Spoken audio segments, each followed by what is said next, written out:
ஓம் முருகா! வெற்றிவேல் முருகா! என் அன்பு பிள்ளையே, கல்லையும் கரைய வைத்து விட்டாய். உன்னை மறந்திருந்து நீ வேண்டவே வேண்டாம் என்று நினைத்திருந்த அந்த உறவை உன் மீது நினைவு வரும்படியும், உன்னை நினைக்கும்படியும், மீண்டும் உன்னை தேடி வரும்படியும் உன்னுடைய அன்பை நீ அவருக்கு உணர வைத்து விட்டாய். கல்மனம் என்று நம்பியிருந்த அந்த உறவு இப்பொழுது பனி போல உருகி மீண்டும் நீதான் வேண்டும் என்று உன்னை தேடி வந்து கெஞ்ச போகின்றார். கனவிலும் நடக்கவே நடக்காது என்று நீ நினைத்த விஷயத்தை எளிதில் நினைவில் நடத்தி கொடுக்க போகின்றேன். உன்னை வேண்டாம் என்று சுயநலமாக தூக்கி எறிந்து சென்று விட்டார் அவர்.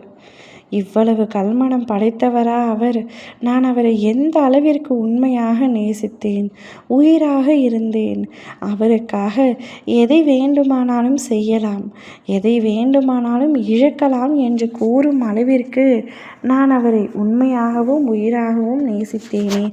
இப்படி என்னை புறக்கணித்து விட்டு சென்று விட்டாரே, என்னை தூக்கி எறிந்து விட்டாரே.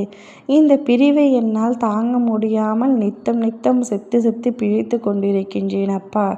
இதிலிருந்து எனக்கு எப்படி விடுதலை கிடைக்கும் என்று பலமுறை நீ என்னிடத்தில் அழுது கொண்டிருக்கின்றாய். நீ அழுதது போதும், உன் கண்ணீரை துடை.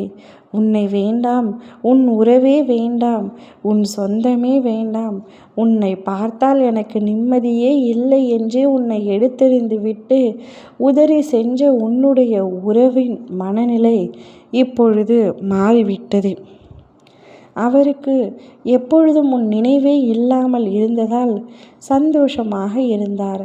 ஆனால் இப்பொழுது விட்டு சென்றதிலிருந்து உன் நினைவு அவரை தாக்கி கொண்டிருக்கின்றது. உன்னுடைய நினைவினால் அவர் என்ன செய்வது என்று புரியாமல் நித்தமும் உன்னிடம் சேர்ந்து விட வேண்டும் என்று என்னிடம் வேண்டிக் கொண்டிருக்கின்றார்.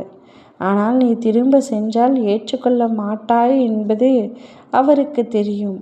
ஆனால் அவருடைய மனம் முழுவதும் நீ திரும்பி வர வேண்டும், உன்னுடன் இணைந்து ஒன்றாக வாழ வேண்டும் என்பதில்தான் இருக்கின்றது.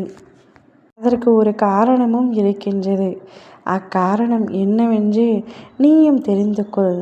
அவர் உன்னை நினைக்கவே இல்லை. உன்னுடைய நினைவு சற்றும் இல்லாமல் நிம்மதியாகத்தான் இருந்தார்.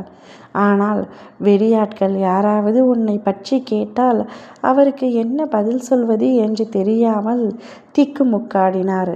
ஒரு தொலைக்காட்சியோ அல்லது தொலைபேசியோ பார்க்கும் பொழுது கூட ஏதாவது ஒரு பாடல் அல்லது படத்தின் நிகழ்வுகள் அத்தனையும் உன்னையே அவருக்கு ஞாபகப்படுத்தின.